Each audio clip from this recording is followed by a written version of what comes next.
Remake é um assunto que rende, não é mesmo?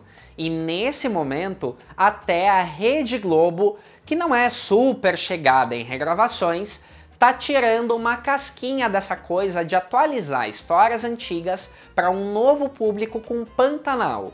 Por sinal, o Marcos Palmeira é um ator que esteve nas duas versões desse enredo. E no México também é comum encontrar atores que participaram de mais de uma versão da mesma história, às vezes como uma forma de homenagem, outras por acidente e até mesmo como falta de opção. Como assim? Descubra no Almanaque Latino de hoje.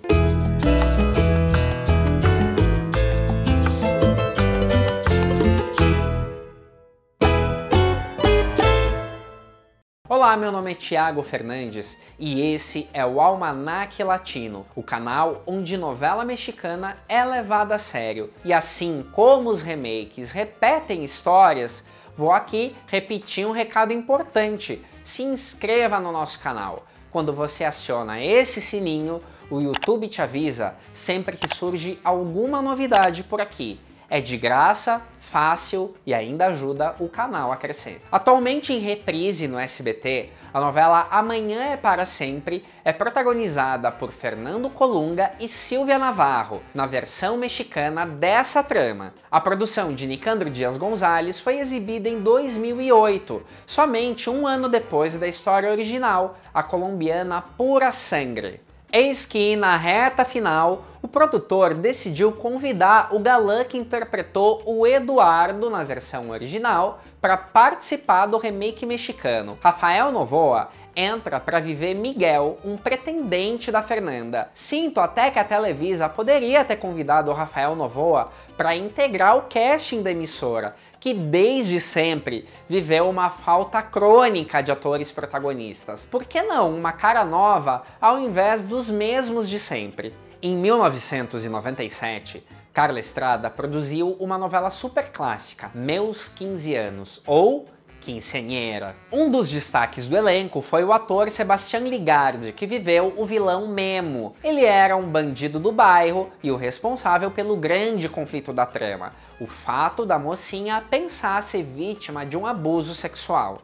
Sebastián Ligarde voltou a fazer parte dessa história na novela Primeiro Amor a Mil por Hora, uma adaptação produzida no ano 2000 pelo produtor Pedro Damián. Dessa vez, ele vivia o pai de uma das amigas debutantes e que, para variar no currículo do ator, também era um canalha. Aliás, não foi só ele quem participou das duas versões. A atriz Blanca Sanches vivia a tia amargurada da debutante rica e que, na versão original, fez a mãe da mesma personagem. Eles realizaram muitas mudanças nos perfis de alguns personagens, mas o núcleo familiar era meio que o mesmo. De certa forma, a escalação desses dois atores serviu para homenagear a versão original, que é um clássico indiscutível das novelas mexicanas. Também nessa mesma ideia, mas com uma proposta bem diferente e, ao meu ver, até mais criativa, o produtor Roberto Hernandes Vázquez resolveu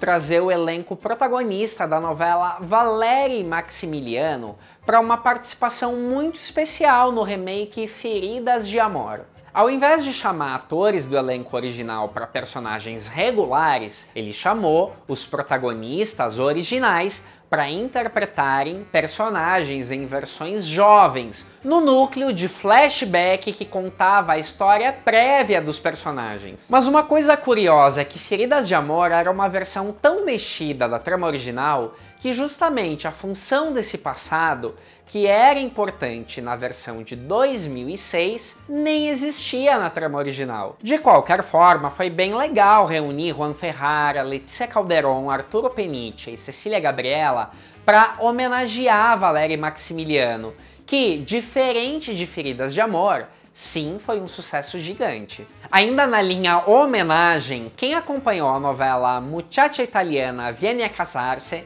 que na versão dublada ganhou o título de Muchacha Italiana, reparou que o ator Ricardo Blume estava talvez excessivamente idoso para ser o pai de duas jovenzinhas. Claro, não é que fosse impossível, mas ele estava tão velhinho que parecia mais o avô delas. Mas ele não estava ali por acaso. Isso aconteceu porque a presença do ator era uma forma de homenagear a novela original. A versão clássica foi produzida em 1971 e foi um mega hit, protagonizado justamente por Ricardo Blume e como a garota italiana, a estrela Angélica Maria. A novela é tão antiga que na época nem a Televisa se chamava Televisa ainda.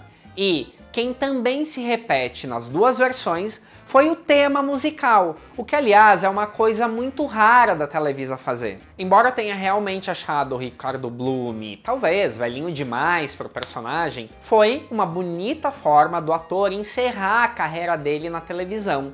Muchacha Italiana, original, foi um dos trabalhos mais importantes da trajetória do ator e o remake foi a última participação dele em novelas. O ator morreu em 2020, alguns anos depois desse remake ser gravado. A novela A Mentira é uma das campeãs de versões. Com tanta regravação, deve ser difícil escalar elenco sem acabar esbarrando num outro ator que já fez. Olha essa! Na versão de 2010, chamada Quando Me Apaixono, o ator Guillermo Capetillo vivia o Antônio. Ele fazia parte de um triângulo amoroso entre a Regina e o Gonçalo, vividos por Julieta Rosen e René Casados. Ele era o pretendente que via que a namorada não estava mega empolgada com o relacionamento e começa a ter atitudes meio vilanescas para atrapalhar. Ele chega ao ponto de esconder uma informação importante sobre a verdadeira filha da Regina só para prejudicar a coitada.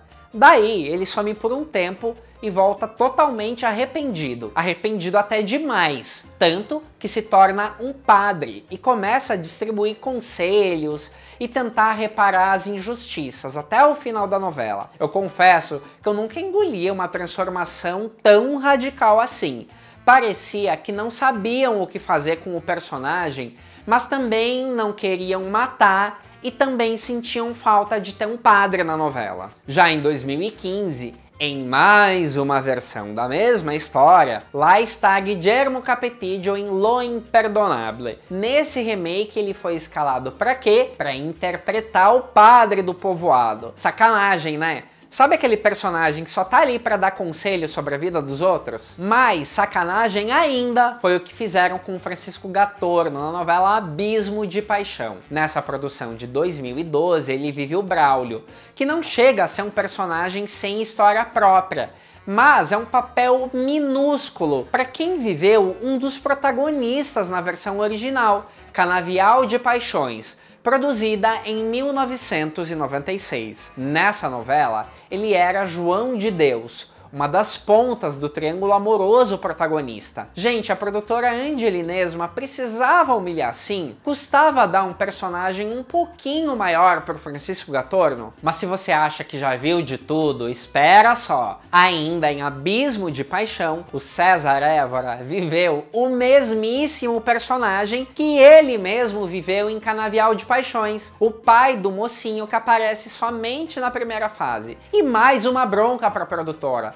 Não tinha um outro ator para chamar? Por que não colocam o Francisco Gatorno aí, por exemplo? Mas ok, nesse caso do César Évora era uma participação especial mesmo. Pior ainda foi o que viveram os atores Eduardo Yanez e Henrique Rocha, respectivamente o mocinho e o vilão, na versão de 2009 da novela Coração Selvagem, produzida por Salvador Mejia. O produtor, não contente em fazer um remake meia boca de um clássico, resolveu também incorporar a trama de uma outra novela, um sucesso de 1990 produzido por Ernesto Alonso e que tinha como mocinho e vilão justamente Eduardo Yanez e Henrique Rocha. No caso do Eduardo Yanez, ele virou um mutante entre o João do Diabo, de quem herdou o nome, mas muita trama do mesmo protagonista que ele fez em Eu Compro Essa Mulher. Dá pra entender? Já o Henrique Rocha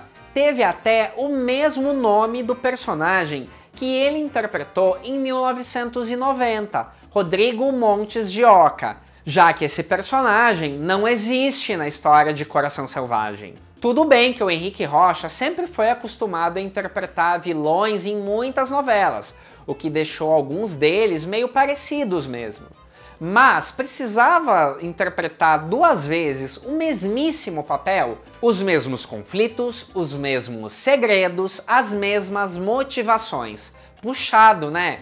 Deve ter sido bem desestimulante para ator. Eu sei que com certeza faltam 1000 exemplos de atores em mais de uma versão da mesma história, até porque a indústria das novelas mexicanas é pautada em muitos remakes mesmo, e muitas vezes sobram homenagens ou, como deu pra ver aqui, descuidos por parte dos produtores. Então eu quero a sua ajuda para completar essa lista. Se você gostou desse vídeo, deixe seu like e até mais!